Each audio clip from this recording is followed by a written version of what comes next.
नमस्कार. आकाशवाणी औरंगाबाद केंद्राच्या सायंकालीन बातमीपत्रात मी वैभवी जोशी आपलं स्वागत करते. रुग्णांना ओलीस धरण्याची डॉक्टरांची भूमिका खपवून घेण्यासारखी नाही. सुरक्षेसह सर्व मागण्या मान्य करूनही डॉक्टर कामावर रुजू होणार नसतील तर सरकार कायदेशीर कारवाई करेल, असा इशारा मुख्यमंत्री देवेंद्र फडणवीस यांनी दिला आहे.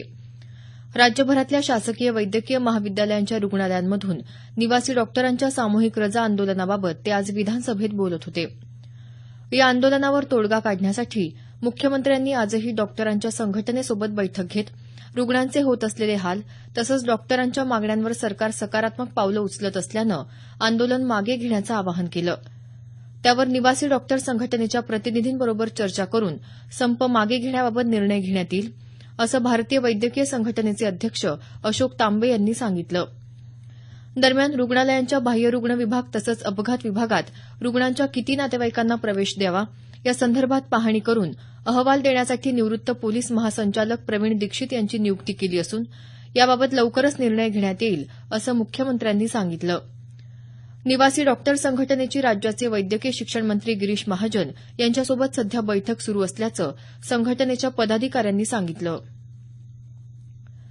कामावर रुजू न होणाऱ्या निवासी डॉक्टरांवर कारवाईचे आदेश मुंबई उच्च न्यायालयानं सरकारला दिले आहेत. काल झालेल्या सुनावणीत डॉक्टरांना कामावर रुजू होण्याचे आदेश देऊनही डॉक्टरांनी आंदोलन सुरू ठेवल्याबद्दल न्यायालयानं नाराजी व्यक्त केली. दरम्यान राज्यात काही ठिकाणी खासगी डॉक्टरांनी आज बंद पाळल्याचं दिसून आलं. नांदेड, धुळे तसंच नाशिक शहरात खासगी डॉक्टरांनी आज दवाखाने बंद ठेवल्याचं आमच्या वार्ताहरांनी कळवलं आहे. शेतकरी कर्जमाफीसाठी सरकार कटिबद्ध असल्याचं मुख्यमंत्री देवेंद्र फडणवीस यांनी म्हटलं आहे. विधानसभेत शेतकरी कर्जमाफी संदर्भात मुख्यमंत्र्यांनी आज निवेदन केलं.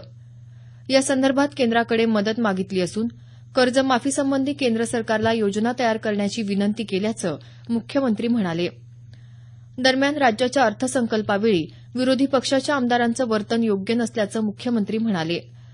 अर्थसंकल्पाची प्रत जाळणं चुकीचं असून यामुळे झालेल्या आमदारांच्या निलंबनाप्रकरणी चर्चेला तयार असल्याचं त्यांनी सांगितलं. विधान परिषदेत या मुद्द्यावरून विरोधकांनी गदारोळ केल्यानं सलग 12व्या दिवशी कामकाज होऊ शकलं नाही. कामकाजाला सुरुवात होताच विरोधी पक्ष सदस्यांनी सभापतींच्या आसनासमोर हौद्यात उतरून घोषणाबाजी केली. त्यामुळे उपसभापती माणिकराव ठाकरे यांनी कामकाज दिवसभरासाठी स्थगित केलं. एअर इंडियाच्या अधिकाऱ्याला मारहाण केल्याप्रकरणी उस्मानाबादचे खासदार रवींद्र गायकवाड यांच्याकडून शिवसेनेनं स्पष्टीकरण मागितलं आहे.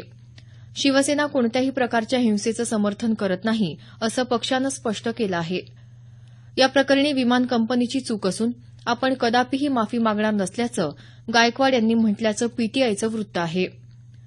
दरम्यान एअर इंडियासह इतर 4 खासगी विमान कंपन्यांनी गायकवाड यांना आपल्या विमानसेवेचा लाभ घेता येणार नाही असं स्पष्ट केलं. एअर इंडियानं गायकवाड यांचं आजचं आरक्षित दिल्ली पुणे विमान तिकीटही रद्द केलं आहे.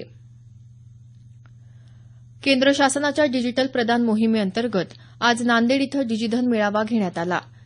पालकमंत्री अर्जुन खोतकर यांच्या हस्ते या मेळाव्याचं उद्घाटन झालं. या मेळाव्यात विविध बँका, व्यापारी कंपन्या तसंच शासकीय विभाग सहभागी झाले आहेत. औरंगाबाद रेल्वे स्थानकात बांधण्यात आलेल्या 2 स्वयंचलित जिन्यांचं उद्या लोकार्पण होणार आहे. रेल्वे मंत्री सुरेश प्रभू यांच्या हस्ते हैदराबाद इथून दूरदृश्य प्रणालीद्वारे या जिन्यांचं लोकार्पण होणार आहे. औरंगाबाद रेल्वे स्थानकात पूर्णपणे रोखरहित व्यवहारांनाही उद्यापासून प्रारंभ होईल. दक्षिण मध्य रेल्वेच्या जनसंपर्क कार्यालयाकडून ही माहिती देण्यात आली. मराठवाड्यात चालू आर्थिक वर्षात पीक कर्ज वाटपात परभणी जिल्हा अग्रेसर ठरला आहे.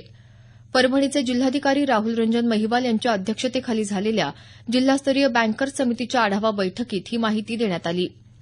1,631 कोटी रुपये पीक कर्ज वाटपाचं उद्दिष्ट असताना परभणी जिल्ह्यात 1,649 कोटी रुपये पीक कर्ज वाटप करण्यात आलं. शाश्वत विकासासाठी अन्न तसंच राष्ट्रीय सुरक्षा आवश्यक असल्याचं निवृत्त सनदी अधिकारी उमाकांत दांगट यांनी म्हटलं आहे. शिवकालीन शेती, जलव्यवस्थापन आणि वर्तमान संदर्भ या विषयावर औरंगाबाद इथं आयोजित 2 दिवसीय राष्ट्रीय चर्चासत्राचं उद्घाटन दांगट यांच्या हस्ते आज झालं. त्यावेळी ते बोलत होते. याबरोबरच हे बातमीपत्र संपलं. आमचं यानंतरचं बातमीपत्र उद्या सकाळी 6:50 मिनिटांनी.